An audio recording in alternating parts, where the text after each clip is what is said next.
Manipur akhoi ing tapa akhoi shanti hanjalakpa haiba matam sida akhoi mayam punamak ing tapa Manipur mo dang da khoi punna rumuna gadam adu Manipur punna khunda binre ba khoi kalu proof sing ki barakta Manipur kelgumba khoi thabak ama taw aphaba thabak ama torku matamda mayam punamak shi akhoi amaga lon mak gi hopchalaga mateng pa ngamai pan gadam aduna tana khoi kalguma thaba ama taw matamda ama he thugaina ba aje khaina ba kalu ba sing marakta to khoi thoi tana ba khoi singsep thabagi khoi thongse masi taru dabane kudumana harabda hoji handak lakadur ba khoi tangkul legi kuma phuba khoi khulda pangthok kadar ba khoi state ashigi khoi state flower haibdi state ashigi lei oi lei ba shiroi lili gi dia khoi festival ama pangthok kadar ba festival she khoi mana budala kalu pur sabam ponok che lo na ma khoi participate to sruk jamina dana nuai na harau ku pangthok dana khudar to bigin da da kalu kuding magi unat ki oiba culture go oiba kya utana akhoi amatini akhoi nufi channel le minaga ti haibache sumaina akhoi ga go platform o hin ga dabane adubu masida akhoi gi kuki gi oiba ko share sourcing ko adigi marak shiri marak degi ko madura ko atam mana manipur le ri ko community mem degi akhoi gi maitai community de wer kan man target tor ganda maduna ukhulta na ko shiruli di festival jaw chapta matamda maitai community kuki inhabited area the power sat pa yaroi kana ga haiba baru thora pa pa dai to pro sa pu jgan haiba che masi yam na ko gi civic sense ko lebang masa yam ta da ba ko gi adugum bagi amani aduna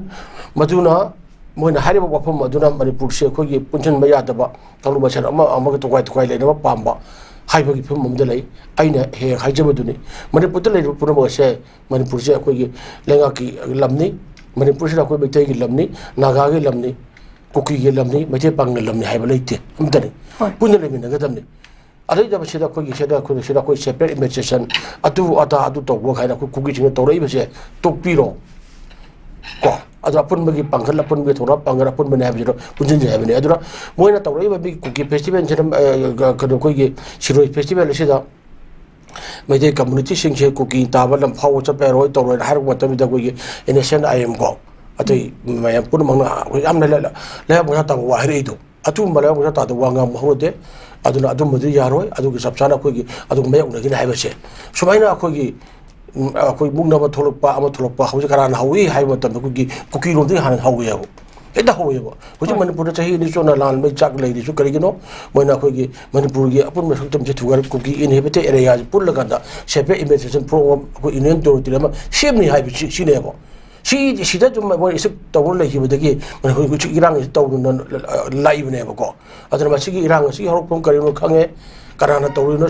haiba khange aduna India lenga no su khange Manipur lega matam gi popular government lega su khange hoji PR sasal le lenga ka chin su khange adu ji khangbo gore gadi Manipur ga purma saktam thugaina ba bharti pum sakam thugaina ba hone ba muse kanano haibu khangabri no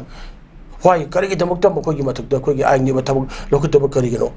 sini akona mayam thamise aduna sumai tawna ko gi kalu chingi marakta ko gyama gabgan chuna da ba Manipur gi sakam thuan khondra ko phauda ko India government na yendra lei ba sham ram lale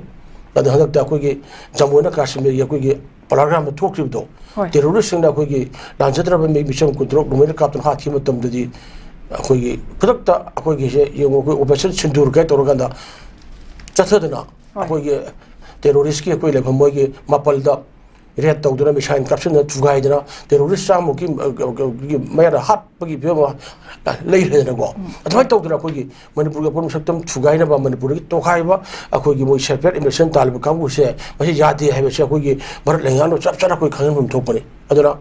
oje tangkul dagi hono pakthok ko ba ko gi shiroi festival state flower oire ba shiroi lili ko sat pa matamni atopa ko gi foreigner sing ati atopa ko gi tourist memo su magjong ho thunga ka da khul da bo yeng ma lage usul le ko gi tachara ko gi samar gi oina kari oire gi ko ya patha bo phama mani ai nga sai khan phajana leiba adagi ingjam sau sa da ko adar masi mayam tourist ki center oina leibani aduna shiruli sai hai bujina chu tourist mayam se ko khram tona kauri bani ko alo tourist am lak pai mase Manipur gi sentung pem phaga tori bani akoi amaga amagi nushina ba henga tori bani ada asugum ba ko tu phaja ba ko shiroi festival achida mana kanu shina ko gi heka thugai da ya roi eta karu to ya ro har ko ki ko shina abogi sheso ko to ko se mi to bigino hab tar ga aduna Manipur gi leiba pun ba loop mayam chung punamak mayam jina punsel laganda akoi gi amuk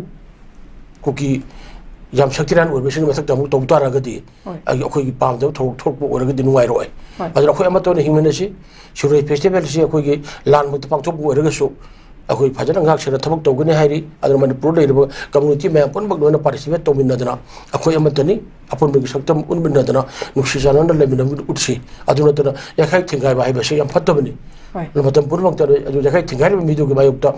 majority community atop bayam lepakani अरे पृथ्वी के लेपकने है वैसे मसी खंबियो अदु हंदुकदबनी अदुगा मदुगी ओइना को nation I am Naga फजना लेबंग जता ना हाइदो अदुसु आई याम थागनिङाइ ओइ हाइबसु आई थमजगे थागचे ओजा दुगा